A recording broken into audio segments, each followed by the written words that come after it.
Well, hello and welcome back. Veronica Polo here. So, what really works for you in terms of communication? Are you the type of person that listens to its customers, or are you the type of person that pushes for outcomes? What type of experience do you provide your customers so that they are always coming back and continue to work with you? What is your customer experience? Hey, I'm Veronica Polo, and with more than 15 years being a marketing strategist, you're going to experience the new way to promote your business with clear and unique messaging by giving you actionable marketing and messaging strategies that get you interested leads to transform the lives of your audiences so that you build up your brand with continuous momentum. Get ready because here's where we say no to outdated marketing strategies and society norms, and we say yes to change from the inside out. Welcome to the Branding Momentum Podcast.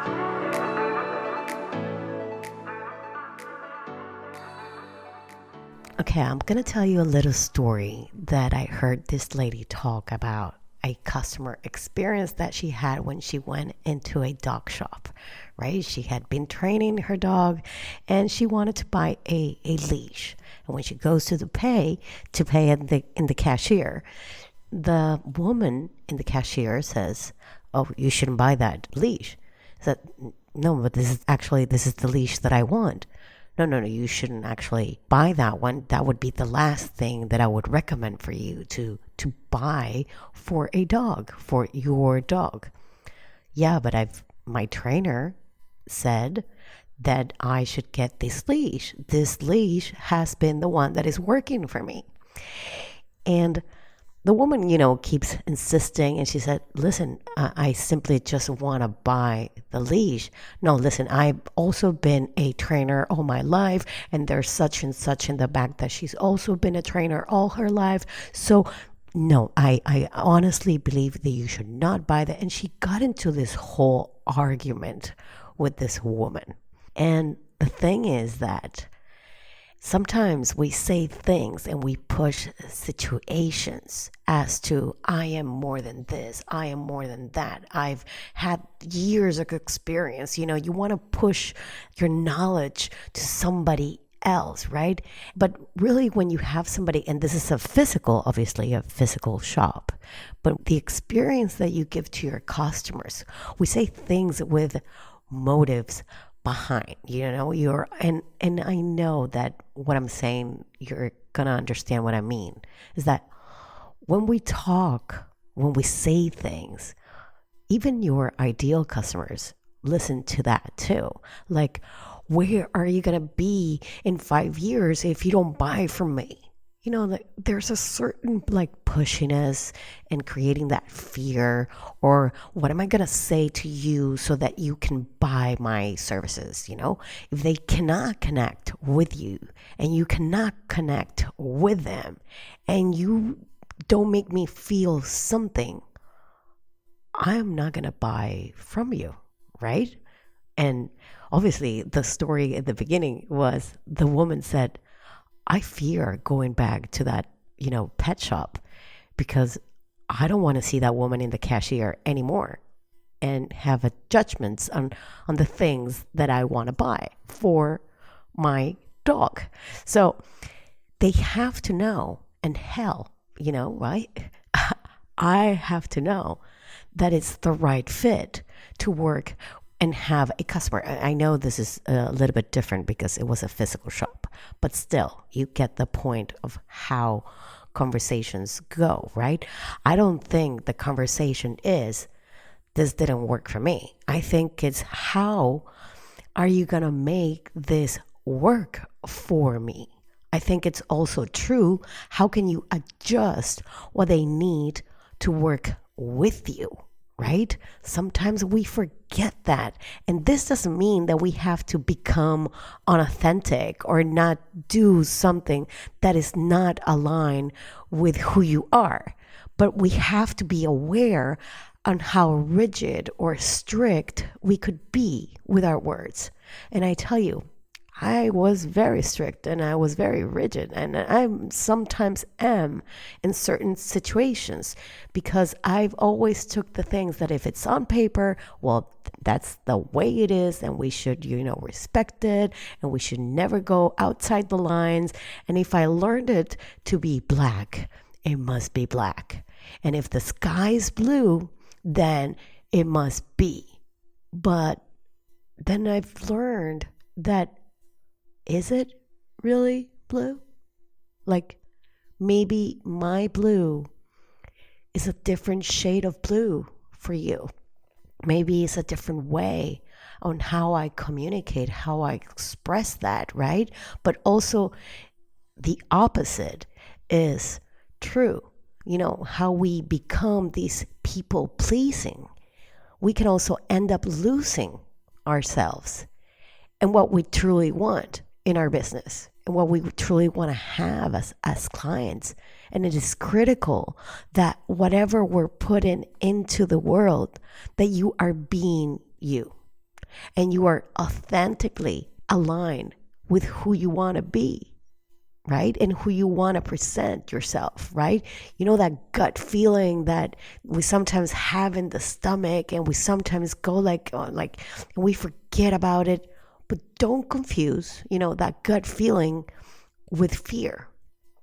No, it's not the same. This is the feeling that you know that this is not right for you.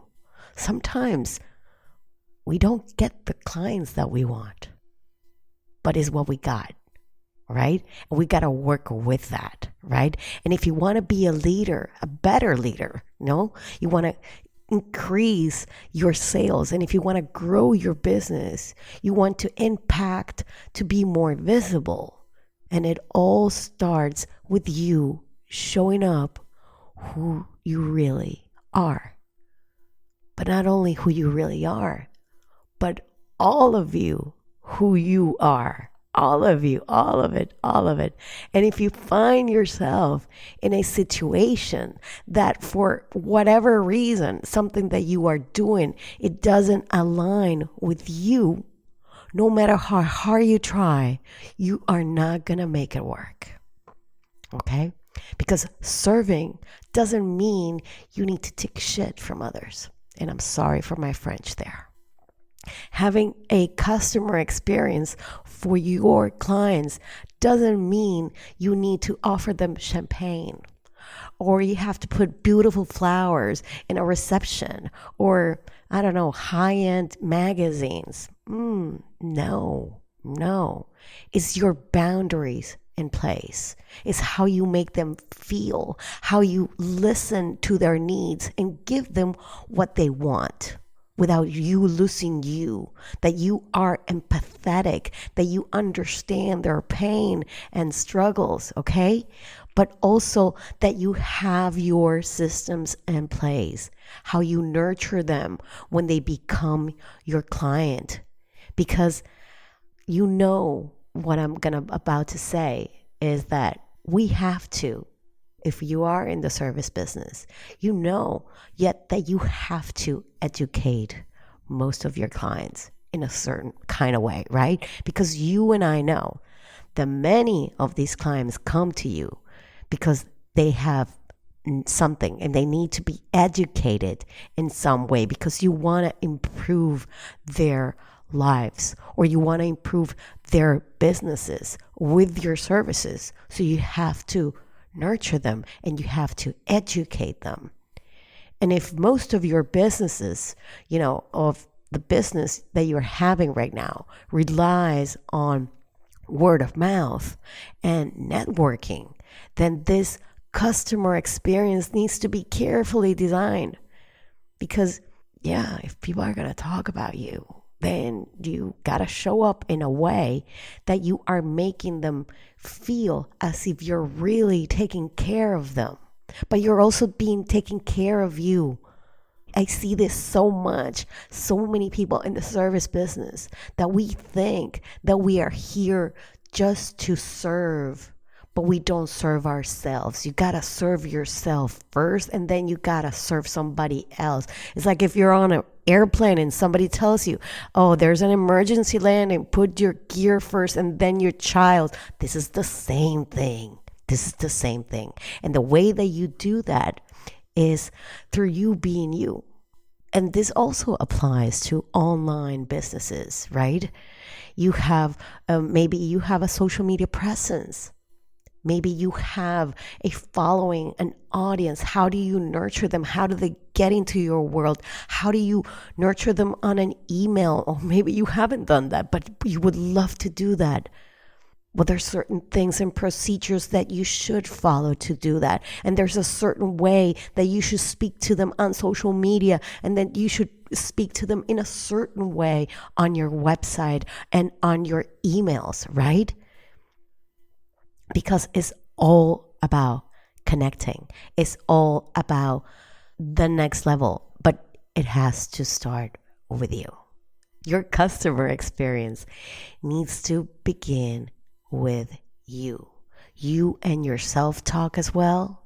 The way that you want to be given a service, that is the way that you should provide your services, because the way that you want something is the way that people will talk about you, rave about you. Okay, I know this is kind of like a mixture of topics today, but I really wanted to come here, and not many people talk enough about the customer experience that we provide as business owners. I know we all want leads and sales and money, right? But everything that we do in our business needs to come from us. We need to put the boundaries, we need to put the systems in place, we need to promote that business the hell out of it. That's it. And your customers, the ones that you have and the ones that you don't have, need to understand how it is to be working with you. And you do that through your words, the way that you communicate, the way that you say things, the way that you approach a situation, but also that you are authentic with who you are, right? Okay, guys, I'll see you same time, same place next week. Bye-bye.